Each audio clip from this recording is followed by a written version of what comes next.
یہ جو مکاتب کا سلسلہ ہمارے ملک میں چلتا ہے ایک بہت ضروری چیز ہے اور دین کی بقا کا ایک ذریعہ ہے۔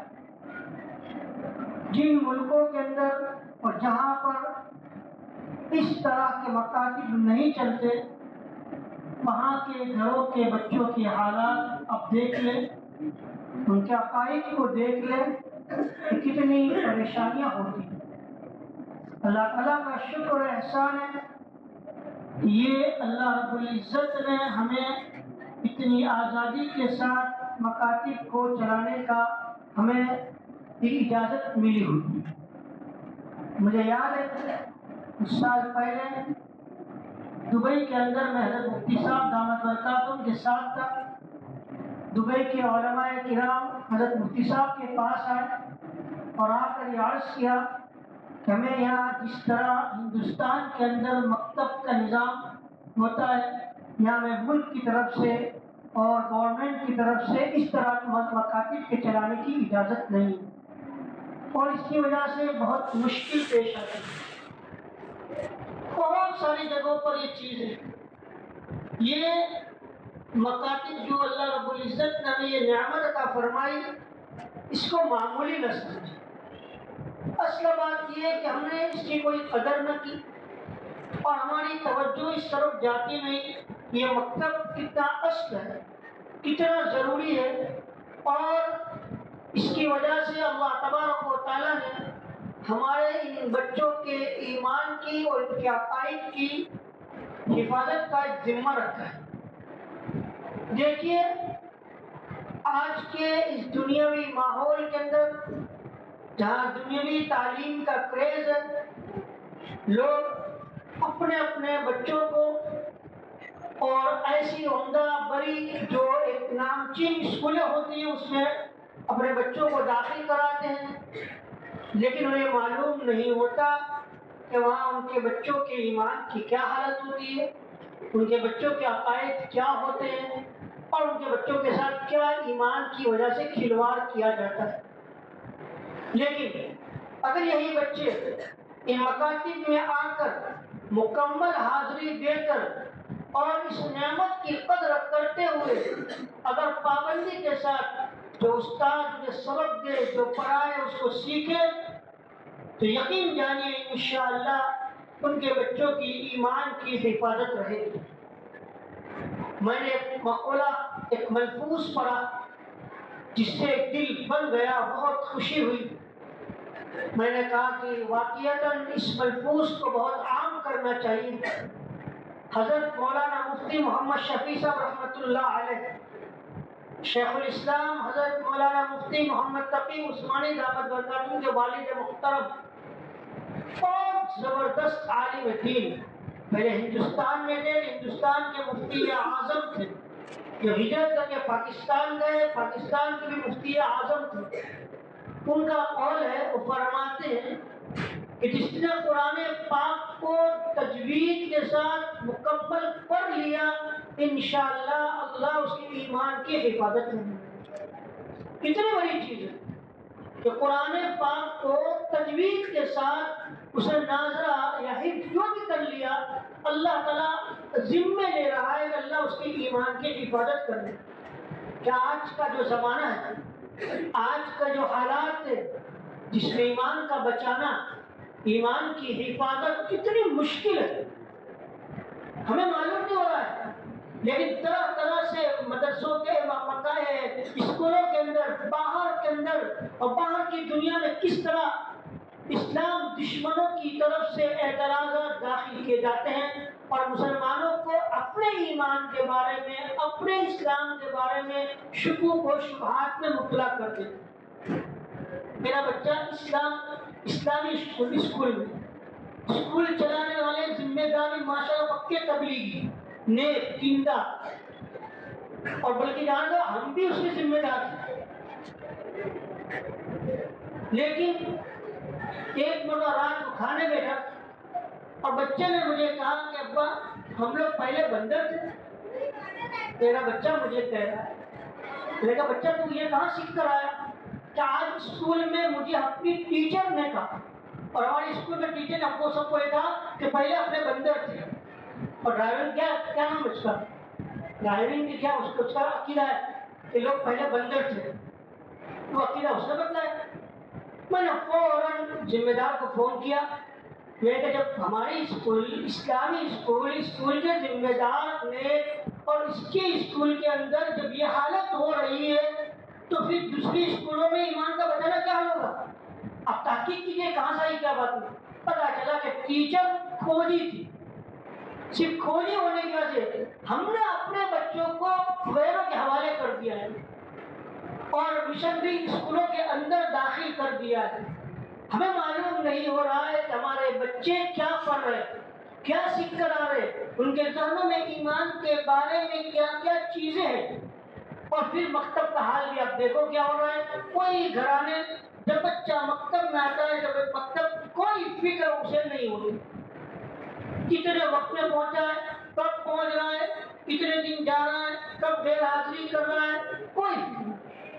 یہاں جبکہ یہ قرآن پاک اللہ رب العزت کا کلام ہے، جو انسان اس کلام کی جتنی اس کی طرف توجہ دے گا، قدر کرے گا، دھیان دے گا، فکر کرے گا، اللہ اس کو اتنا ہی نوازے گا۔ آج ماں باپ دینی تعلیم سے بے فکر ہو گئے اور ان مکاتب کو معمولی سمجھتے ہیں۔ ان کے دل و دماغ میں، ان کے ذہنوں میں مکاتب کی کوئی اہمیت نہیں ہے جتنی اہمیت ان کے دل و دماغوں میں اسکولوں کی، کالج کی اور دیگر تعلیم کی اہمیت ہے۔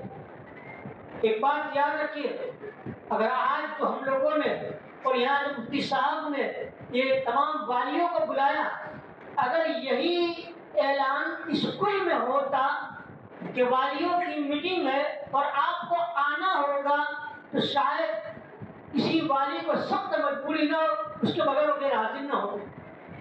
لیکن دیکھیے بچے پڑھ رہے 500 550، تو والی کتنے ہیں، کتنی حاضری ہے، اسے آپ دیکھ لیجیے۔ اس سے ہم مسلمانوں کے اندر، ہم ایمان والوں کے اندر ہمیں محسوس ہو رہا ہے، پتہ چل رہا ہے کہ ہمارے اندر مکاتب کی کتنی فکر ہے۔ یہ دینی چیز ہے، جتنی فکر کریں گے اللہ ہمیں اس کا نوازے گا۔ یہ اللہ کی اتنی بڑی نعمت ہے، ہم اس کو باقی رکھیں، اس کی فکر کریں، ورنہ کہیں ایسا نہ ہو کہ زمانہ ابھی بہت خطرناک موڑ پر ہے، کب پلڑا کھا جائے اور کب یہ نظام بھی بند ہو جائے ہمیں پتہ نہیں ہے، کچھ معلوم نہیں ہے، حالات کہاں جا رہے ہیں، کدھر جا رہے ہیں۔ اس سے اللہ رب العزت نے یہ نعمت جو ہمیں عطا فرمائی ہے، اس نعمت کی قدردانی کر لیں اور ہم اس کی طرف توجہ دیں کہ ہمارا بچہ مکتب میں جا رہا ہے، وقت پر جا رہا ہے، اس کی فکر کریں۔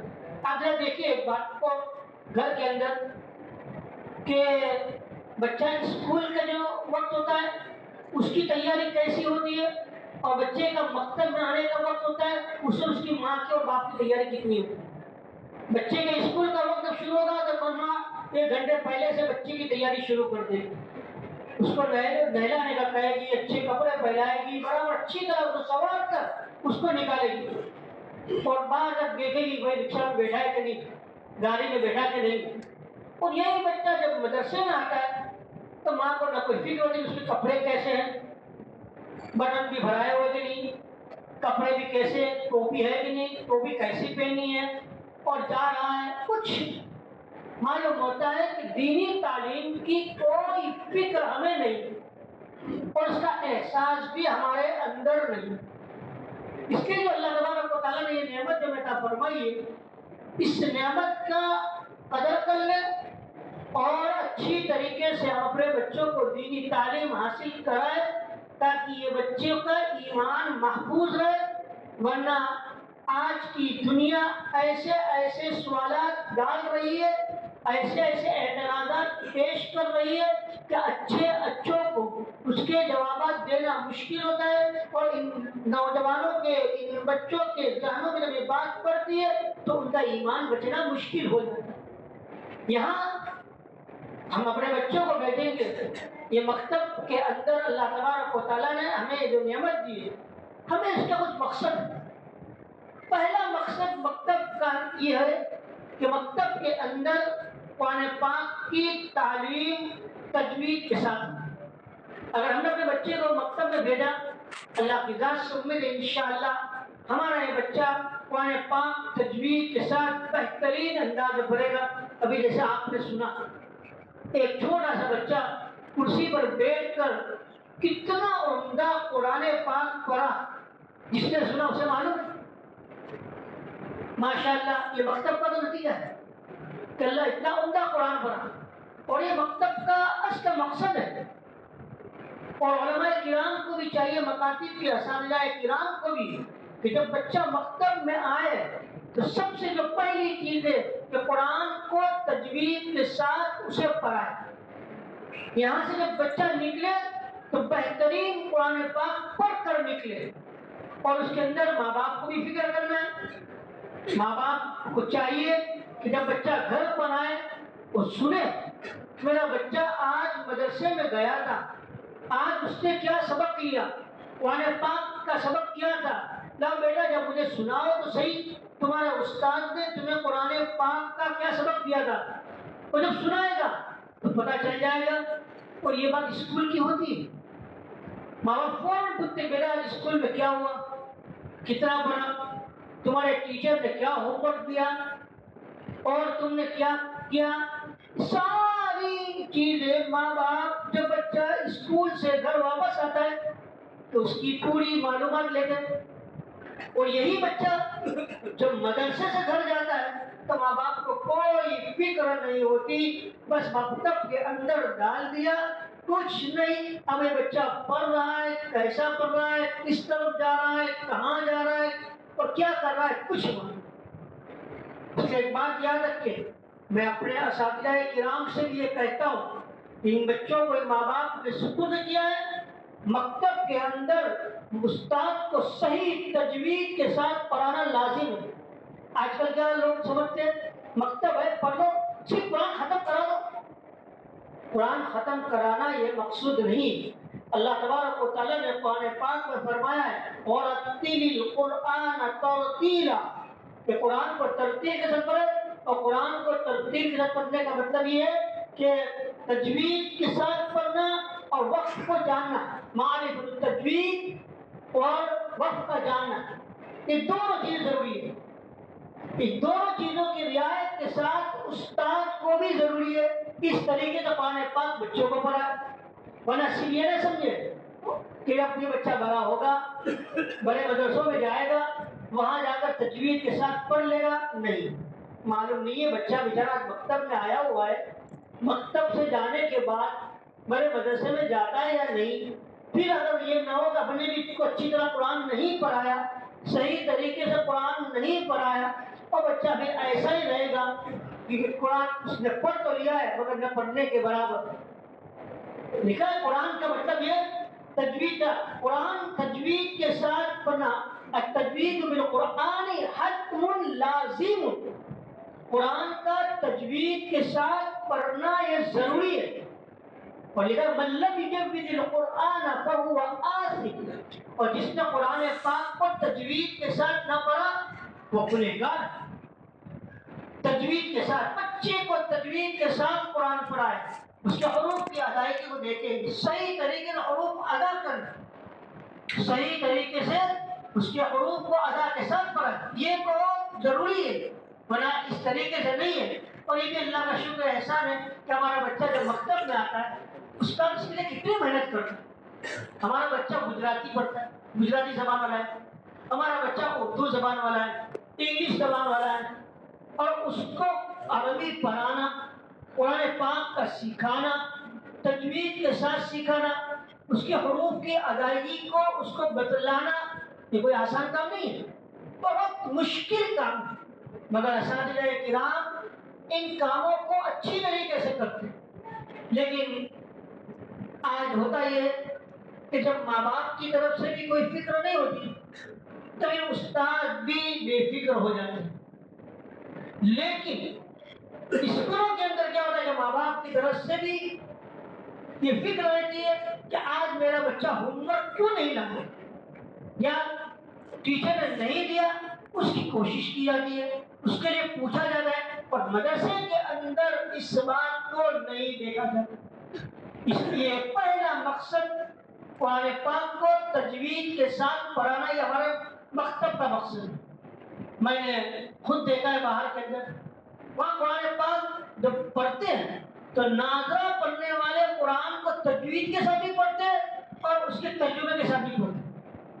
اور آج ہمارے مدرسے کے اندر بچے کی حالت یہ ہوتی ہے، اس لیے کہ مقصد یہ بتانا یہ ہے کہ ہمارے والیوں کو فکر نہیں ہے، کوئی دھیان کوئی توجہ نہیں ہے، بلکہ ایسا محسوس ہو رہا ہے کہ والی اور بچے کا کبھی بات چیت ہوتی بھی نہیں ہے کہ یہ بچہ پڑھتا ہے کہ کیا پڑھتا ہے کیا نہیں، کب ختم ہوا کیا نہیں ہوا۔ اس لیے میری اول آپ سے گزارش ہے کہ جس طرح آپ اپنے ان بچوں کی جس طرح اسکول میں فکر کرتے، اس سے کہیں زیادہ فکر ان بچوں کی مکتب میں پڑھنے جانے والے بچوں کی جائے، اس لیے کہ دینی تعلیم حاصل کر رہے، اور یہ تعلیم اگر صحیح معنی میں حاصل کر لیں گے اور صحیح معنی میں اس کو پڑھ لیں گے تو یہی بچے اپنے ماں باپ کو ماں باپ سمجھیں گے، ماں باپ کی خدمت کو اپنا فرض سمجھیں گے۔ اور اگر آپ نے صحیح معنوں میں دینی تعلیم نہیں حاصل کرائی، اس کی فکر نہیں کی، یہی بچے میرے ماں باپ جو دنیاوی تعلیم میں تو ماں باپ کو ماں باپ سمجھتا ہے گا، دنیاوی تعلیم میں کہاں سکھایا جاتا ہے؟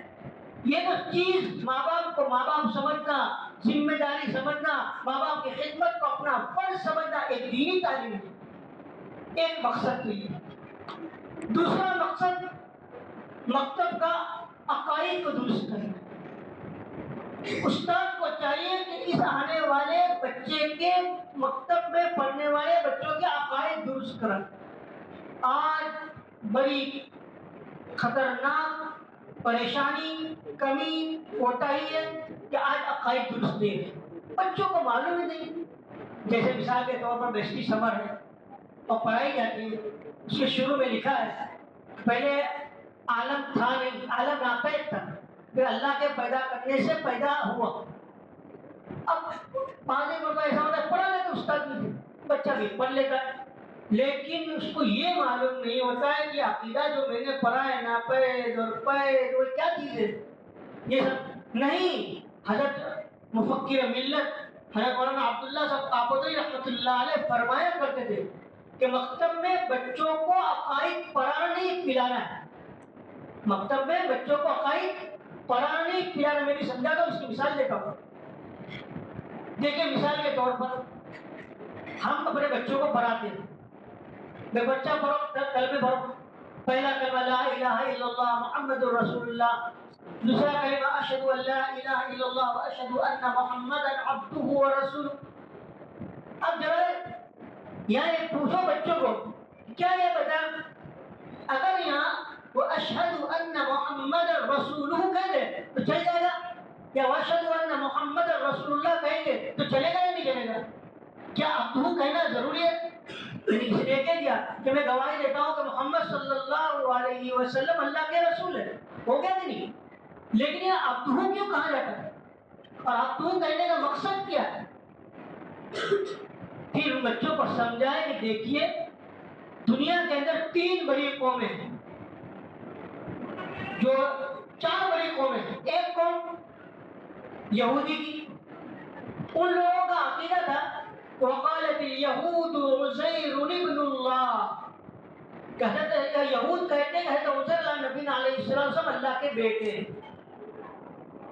اور حضرت عیسیٰ کے بارے میں کہا گیا کہ حضرت عیسیٰ بھی اللہ کے بیٹے ہیں، یہ کس نے کہا؟ نصارہ نے۔ اور اسی طرح ہندوؤں کا عقیدہ ہے کرشنا یا اللہ کے اوتار ہیں۔ اگر ہم یہاں اشہد ان محمد رسول کہیے تو ہو سکتا ہے کہ بعد میں کوئی حضور پاک علیہ السلام کو بھی اللہ کے ساتھ شریک نہ کر دے، اس لیے عبدہ کو لاؤ اور یہ بتاؤ کہ اے مسلمانوں، اے بچوں، حضور پاک علیہ السلام اللہ کے رسول ہے اور اللہ کے بندے ہیں، کہ پہلے سے ان کو پلا دو تاکہ کبھی آگے چل کر ان کے اندر شرک نہ آئے اور حضور پاک علیہ السلام کو اللہ کے ساتھ برابر نہ کر لے۔ یہ کب ہوگا؟ جب ان بچوں کو عبدہ کا لفظ بتلائیں گے اور ان کو تعلیم دیں گے کہ یہاں عبدہ کا کہنے کا منشا اور عبدہ کا کہنے کا مقصد یہ ہے. اور یہ سب چیزیں خالی اتنا نہیں ہے کہ تربیت کا مسئلہ جو ہے وہ صرف استادوں پر سپرد ہو، بلکہ ماں باپ کو بھی چاہیے کہ اپنے گھر کے اندر رہ کر یہ جو کچھ بچے پڑھ کر آئے انہیں پوچھے اور اس کے بعد انہیں روشنی ڈالے اور ان کے اندر اور عقائد کی ان کی مضبوطی اور پختگی کرنے کی کوشش کرے. عقیدہ بہت بڑی چیز ہے، بہت ضروری چیز ہے. آج عقیدے کی درستگی نہ ہونے کی بنیاد پر ہمارے مسلمان بھائی شرک کے اندر مبتلا ہو گئے اور سمجھتے یہ بھی برابر ہے، یہ بھی برابر ہے، یہ چیز ہے تو کیا، یہ چیز ہے تو کیا، اس میں کیا ہے؟ نہیں، بلکہ عقیدے پر محنت کرانے مکتب کا پہلا مقصد اور اصل مقصد کہ مکتب میں آنے والا بچہ اس کا عقیدہ بہت درست. یہ مکتب کو اس لیے میں بتا رہا ہوں آپ کے سامنے کہ آپ نے جو اپنے بچوں کو مدرسے میں بھیج رہے ہو، آپ اپنے بچوں کو مکتب کے اندر بھیج رہے ہو، اس کو معمولی نہ سمجھو، اس کو بہت اہمیت دو. یہ اس کے ایمان کی بقا کا سبب ہے اور اس کی ایمان کی حفاظت کا ذریعہ ہے. اگر ایک وقت تھوڑی سی کمزوری، تھوڑی سی کمی اسکول میں ہو گئی تو یاد رکھیے وہ تو چل جائے گی، لیکن اگر مدرسے میں اور مکتب میں کمی رہ گئی اور اس کا ایمان اگر ختم ہو گیا یا اس کے ایمان کی وجہ سے اس کے دماغوں میں، اس کے ذہنوں میں شکوک و شبہات پیدا ہو گئے تو ایمان سے ہاتھ دھو بیٹھے. آج نہیں دیکھ رہے ہو رہا ہے معاملہ؟ کیوں ہو رہا ہے؟ لوگ کیوں اپنے ایمان کو چھوڑ رہے ہیں اور ایمان کو چھوڑ کر بھاگ کیوں رہے؟ اس کی وجہ یہی ہے کہ اس نے اپنے دل کے اندر ایمان نہیں ڈالا، یا اس کے استاد نے یا اس کے ماں باپ نے اس کے دل و دماغ میں ایمان کو پلا دیا ہوتا تو یاد رکھیے کبھی وہ اپنے ایمان کا سودا نہ کرے. یہاں پہ ایمان کا سودا کیا جاتا ہے اور مقصد یہی ہے کہ صحیح طریقے سے ماں باپ نے حقیقت میں جس طرح ان بچوں کے دل میں اور اساتذہ اکرام کو جس طرح ان بچوں کے دل و دماغ میں عقیدے کو پلانا اور عقیدے کو اندر داخل کرنا ہوگا تو بہت فائدہ ہوگا. یہ دو چیزیں.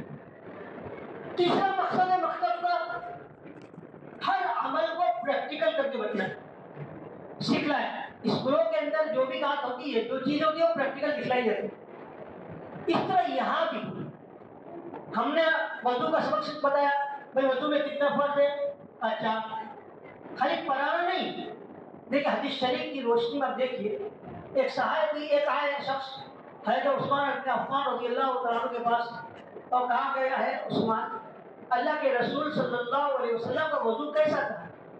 عثمان نے نہیں فرمایا تو حضور پاک کلی اس طرح کرتے تھے، ناک میں پانی اس طرح ڈالتے تھے اور منہ اس طرح دھوتے تھے. نہیں، کالا پانی لاؤ، ایک کشتی پانی لایا گیا برتن میں، پھر آپ نے فرمایا آپ نے ہاتھ دھویا کہ رسول اللہ صلی اللہ علیہ وسلم اس طرح ہاتھ دھوتے تھے. پھر آپ نے کلی کر کے بتایا اس طرح کلی کرتے تھے، اس طرح ناک میں پانی ڈالتے تھے، اس طرح منہ دھوتے تھے. عملی طور پر پریکٹیکل طور بتا گئے یہ بتلایا کہ دیکھو حضور پاک علیہ الصلوۃ والسلام کا وضو ایسا تھا.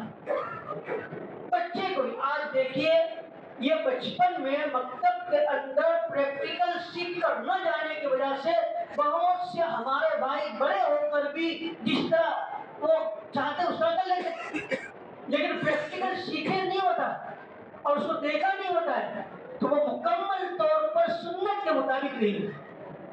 اس لیے ہمیں کوئی بھی عمل ہم سکھلائے مکتب کے اندر تو پریکٹیکل ہمارا بچہ سیکھے تو. اس لیے اساتذہ کے ہمارے یا تو بھی ہم گھروں کے اندر ماں باپ اس کو دیکھے، اس کو پوچھے کہ تم نے کیا سبق پڑھا ہے، یہ پڑھا ہے. تو اگر ماں باپ جانتے ہو تو ان بچوں کو ان چیزوں کو پریکٹیکل کر کے دکھلائے. اساتذہ کرام کو بھی چاہیے کہ مدرسے کے اندر ان چیزوں کو پریکٹیکل سیکھیں. وضو ہے، نماز ہے، ساری چیزیں جو پڑھا ہے پریکٹیکل، اور یہ بہت ضروری ہے. اس کے بغیر بچہ مکتب کے اندر مضبوط نہیں ہوتا. اس لیے اللہ تعالیٰ کا شکر ادا کیجیے، اللہ رب العزت نے ہمارے اندر دین کی باتوں کا سیکھنے کا ایک جذبہ رکھا ہے. سیکھنا کیسا؟ مکمل طور پر عملی طور پر دیکھ کر وہ اگر سیکھا ہوگا تو کبھی وہ بچہ بھولے گا نہیں. اس بچے کو اگر آپ نے کر کے دکھلایا ہوگا اور اس کو بتایا ہوگا تو امید ہے کہ انشاءاللہ وہ بچہ کبھی نہیں بھولے. مگر یہ کیا ہوتا ہے، یہ ربط نہیں ہے اساتذہ کرام کا اور والدین کا. اگر والدین کا ربط ہوتا ہے، ماں باپ آتے ہیں اور استادوں کے ساتھ بیٹھتے ہیں اور کہتے ہیں کہ آپ نے سبق دیا ہے، سکھلا ہے، لیکن اگر آپ اس کو اس طرح بھی سکھلا دو. مگر ماں باپ کبھی نہیں پوچھتے بچوں کو کہ آپ نے وضو کرتے سیکھا ہے، جب مجھے کر کے دکھلاؤ. تم نے نماز مدرسے میں سیکھی کہ نماز اتنے فرض ہے، اتنے واجبات ہے، اتنے سنت، اس طرح نماز پڑھی جائے گی، لیکن جب مجھے کر کے دکھلاؤ. بہت سے بیچارے ہمارے بھائی تو ایسے ہیں کہ انہیں یہ بھی نہیں معلوم ہے کہ تکبیر تحریمہ کہنا فرض ہے. اور تکبیر تحریمہ کس کو کہتے ہیں؟ ہاتھ اٹھانے. جسے بات بتا دیں گے رکوع میں چلے گا تو امام اور بھاگ سے بھاگ کیا ہاتھ اٹھا کر سیدھے رکوع، زبان سے ادا بھی نہیں کرتے. اس لیے کہ انہوں نے تو تکبیر تحریمہ سوچ سمجھا ہے کہ تکبیر تحریمہ یہ فرض ہے، لیکن تکبیر تحریمہ کس کو کہتے ہیں؟ ہاتھ اٹھانے کو یا زبان سے اللہ اکبر کہنے کو. تو ہاتھ اٹھانے کے ساتھ ساتھ زبان سے اللہ اکبر یہ بھی تو کہنا ہے، اس کے بغیر تھوڑی تکبیر تحریمہ ہوگا. اور ایک بات اخیر میں یہ ہے، دیکھیے آج ہم اور آپ اپنے بچوں کو گھروں کے اندر بھی اور اساتذہ کرام بھی یہ بتائیں کہ ہمارا کلچر اور ہے اور غیروں کا کلچر اور ہے. بچوں کو کہیں بیٹا دیکھو ہم بھی کھانا کھاتے ہیں اور غیر بھی کھانا کھاتے ہیں، ہمارے کھانے میں اور غیر کے کھانے میں کیا فرق ہے؟ ابھی بچے کو دماغ میں بٹھاؤ کہ اسلامی کلچر کیا ہے. آج اسلامی کلچر معلوم نہ ہونے کی وجہ سے لوگ غیروں کے طریقے کے اوپر چلنے والے بنتے ہیں. پھر اس کو کہو دیکھو بیٹا غیر جو کھانے بیچتا ہے ہاتھ دھوتا ہے تو کہنا ہمارا کلچر ہے ہاتھ دھونا. جب غیر کھانے بیچتا ہے تو کیا کرتا ہے؟ بسم اللہ پڑھتا ہے تو کہنا ہمارا کلچر اور ہمارا مذہب یہ بسم اللہ پڑھنا. کیا غیر جب کھانا کھاتا ہے تو کون سے ہاتھ سے کھاتا ہے؟ ہمارا کلچر ہے کہ داہنے ہاتھ سے کھاؤ، اس طرح بیٹھو. یہ ساری چیزیں ہر معاملے میں، ہر بات میں، ہر چیز کے اندر ہمارے لیے ضروری ہے ہم اپنے بچوں کو کلچر سکھلائیں کہ ہمارا اسلامی کلچر کیا ہے. جب اسلامی کلچر ہم سکھلائیں گے تو بچہ اسلامی کلچر کے مطابق عمل کرے گا اور اس کی طرح اپنی زندگی کو گزارے گا. اور اگر بچپن کے اندر ہم نے اپنے بچوں کو اسلامی کلچر نہ سکھلایا تو مشکل. اور یہ جو دیکھتے ہیں بار بار برسوں کے اوپر ہر جگہ یہ کہنا پڑتا ہے بھی یہ تہوار آ رہا ہے، یہ کرو، یہ ہو، یہ ایسا ہو. یہ کیوں کہنا پڑتا ہے؟ یہ کیوں کرنا پڑتا ہے؟ اگر ماں باپ نے اور اساتذہ کرام نے مکتب کے اندر بچوں کو اسلامی کلچر سکھلا دیا ہوتا تو کبھی کہنا نہ پڑتا. ہمارا کلچر تو یہ ہے بھئی، ہمارا کلچر نہیں ہے. کوئی کتنا بھی کہے کہ تم یہ کرو، بچہ کیا کہے گا؟ ہمارا کلچر نہیں ہے، ہم تو اسی طرح کریں گے، اسی طرح رہیں گے، ہمارا کلچر ہے. اس کو باقاعدہ معلوم ہونا چاہیے کہ یہ اسلامی کلچر ہے اور یہ غیر اسلامی کلچر ہے. یہ ہمیشہ ہمارے مذہب اور ہماری شریعت ہمیں یہ سکھلاتی ہے اور یہ ہمیں سکھلاتی نہیں ہے. اس طرح کرنا یہ اسلامی طریقہ ہے، اس طرح کرنا یہ غیر اسلامی طریقہ ہے. یہ پہلے ہی سے بچپن سے ہی بچے کے ذہن و دماغ میں ڈال دیں گے تو انشاءاللہ ہمارا بچہ جب بڑا ہوگا کبھی غیر اسلامی کلچر پر عمل کرنے والا نہیں ہے. یہ ساری کمی جس طرح یہ والدین بچپن سے ہی یہ بتلا ہے. جیسے حضور پاک علیہ السلام کی شادی ہوئی حضرت ام سلمہ رضی اللہ تعالی عنہا کے ساتھ، اور حضرت ام سلمہ رضی اللہ تعالی عنہا اپنے ایک چھوٹے بیٹے کو لے کر ساتھ میں آئے تھے جن کا نام تھا عمرو بن ابو سلمہ. وہ کھانے بیٹھے نبی کریم صلی اللہ علیہ وسلم کے ساتھ. آپ کو معلوم ہوتا ہے کہ بچے جب کھانے بیٹھتے ہیں دسترخوان پر تو جہاں اچھا لگتا ہے وہاں ہاتھ ڈال دیتے ہیں. وہ تو تھوڑی دیکھتا ہے کہ پاس پہ کیا ہے، ادھر اچھی چیز ہے تو وہاں ڈال دیا، ادھر سے لیا ادھر سے لیا. حضرت عمرو بن سلمہ اور ابو سلمہ رضی اللہ عنہ بھی چھوٹے تھے، انہوں نے بھی دسترخوان پر ادھر سے ادھر ہاتھ ڈالنا شروع کیا. تو نبی کریم صلی اللہ علیہ وسلم نے سکھلا رہے اپنا کلچر. یا بنی اے میرے بیٹے، جب کھانے بیٹھو تو پہلے بسم اللہ کہو، دائنے ہاتھ سے کھاؤ اور قریب سے کھاؤ۔ یہ کون سکھلا رہا ہے؟ رسول اللہ صلی اللہ علیہ وسلم۔ اور اپنے وہ بیٹے جو حضرت ام سلمہ رضی اللہ تعالی عنہ لے کر آئی تھی، اپنا کلچر سکھلایا نا، اپنا طریقہ بتایا۔ یہ ہے صحیح معنوں میں تربیت۔ بہت ضروری ہے آج تعلیم کے ساتھ ساتھ تربیت۔ اگر ماں باپ نے صحیح تربیت نہیں کی اور اساتذہ کرام نے مکتب میں اپنے ان بچوں کی صحیح تربیت نہیں کی، تو آج غیروں کو ان بچوں کو اٹھا لینا، اچک لینا آسان ہو گیا۔ اگر یہی بچوں کی صحیح تربیت کی جاتی، اس کا صحیح ذہن بنایا جاتا، اسلامی کلچر اس کو سکھلایا جاتا، اسلامی کلچر پر اس کو عمل کرایا جاتا اور بار بار اس کو کہا جاتا، اس کے دل کے اندر اسلامی کلچر اتر گیا ہوتا، تو یاد کہ کبھی وہ غیر اسلامی چیز کو اختیار نہ کرتا۔ جو کچھ ہو رہا ہے اس کا نتیجہ ہم خود ہیں۔ اور ان کو اخلاق سکھلاؤ کہ اخلاق کیا ہے، نبی کریم صلی اللہ علیہ وسلم کا اخلاق، آپ صلی اللہ علیہ وسلم کی سیرت مبارکہ سے ان کے آشنا پڑھو۔ اور ہم تو چاہیے گھروں کے اندر تعلیم کے اندر ماں باپ کو کہ صحابہ کے واقعات انہیں سنائیں۔ جب ہم حکایت صحابہ سنتے ہیں تو دل یہ ہو جاتا ہے کہ اللہ ایک کیسے مسلمان تھے، کیسے لوگ ہیں۔ ہمارے دل کے اندر ایمان تازہ ہوتا ہے۔ ہم انہیں گھروں کے اندر، مدرسے کے اندر صحابہ کے حضور پاک علیہ السلام کی سیرت مبارکہ پڑھائے، صحابہ کی سیرت کو پڑھائے اور انہیں سکھلائے۔ ان کے جانوں میں یہ کس سے بیان ہے؟ حضرت شیخ ابو الحسن ندوی رحمۃ اللہ علیہ فرماتے ہیں کہ ہم جب چھوٹے تھے تو میری والدہ ہمیں روزانہ صحابہ کے واقعات سناتی تھی۔ اس سے انسان کے ایمان تازہ ہوتا ہے، ایمان پختہ ہوتا ہے، ایمان مضبوط ہوتا ہے۔ بچپن سے ہی ان چھوٹے چھوٹے ننھے بچوں کو صحابہ کے وہ واقعات، حضور پاک علیہ السلام کی سیرت سے واقف کریں۔ مجھے یاد پڑتا ہے کہ ایک مرتبہ بہت سال ہو گئے، 25 سال سے بھی زیادہ ہو گئے، ایک تقریب میں گیا تھا ختم قرآن کی۔ تو میں جس کے وہاں گیا تھا اس سے کچھ ایک متعلق تھا، کچھ سردار جی وہ بھی آیا تھا۔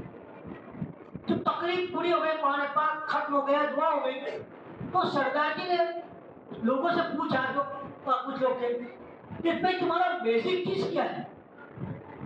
تو کہا کہ قرآن تو اللہ کے رسول صلی اللہ علیہ وسلم کی سیرت کو جاننا۔ کہ کتنے لوگ ہیں تمہارے اندر کہ جو تمہارے پیغمبر کی سیرت کو جانتے ہو؟ صحیح طریقے سے بتاؤ مجھے۔ جب تم اس کو بیسک کہتے ہو، کتنے لوگ ہیں کہ جو تمہارے نبی کی سیرت کو جانتے ہیں؟ اس کے بعد اب دیکھ لیجیے، ہم بڑے گھر کے اندر اللہ کے رسول صلی اللہ علیہ وسلم کی سیرت مبارکہ سے ناواقف ہوں گے، صحابہ کے حالات سے ناواقف ہوں گے، تم اپنے بچوں کو کیسے سکھائیں گے؟ اسی لیے جو کہا جاتا ہے گھروں کے اندر تعلیم کو زندہ کرو، اس کا مقصد یہی ہے کہ گھروں میں رہ کر بیٹھ کر سارے اور صحابہ کے واقعات کو بیان کیا جائے، نبی کریم صلی اللہ علیہ وسلم سیرت مبارکہ کو پڑھا جائے۔ کتنا پیدا ہے؟ ارے آپ واقعات سنیں گے تعجب لگے گا، یہ صحابہ جنہوں نے ایمان کے خاطر اور کیسے ان کے اندر ایمانی اعمال اور ایمانی کلچر اور ایمانی اخلاق ان کے اندر کیسے تھے، یہ سب کچھ انہوں نے سیکھا۔ ہمارے بچوں کے اندر کیسے آئے گا؟ یہ اسی وقت آئے گا۔ یہ کچھ مقاصد ہے وقت، ہم اپنے بچوں کو مدرسے میں اس لیے بھیجتے ہیں، لیکن اس کے ساتھ ساتھ ایک بات میں اپنے والی حضرات سے کہوں گا کہ بچوں کی تربیت کو نہ، بچوں کو دیکھے بچہ نماز پڑھتا ہے کہ نہیں، فوراً اس کو نماز کی تعلیم۔ حدیث شریف میں آتا ہے نبی کریم صلی اللہ علیہ وسلم جب بچہ 7 سال کا ہو جائے اس کو نماز کا حکم، اور جب 10 سال کا ہو جائے نماز نہ پڑھے تو نماز کے نہ پڑھنے پر اس کو سزا دو۔ یہ ہے بچپن سے تعلیم۔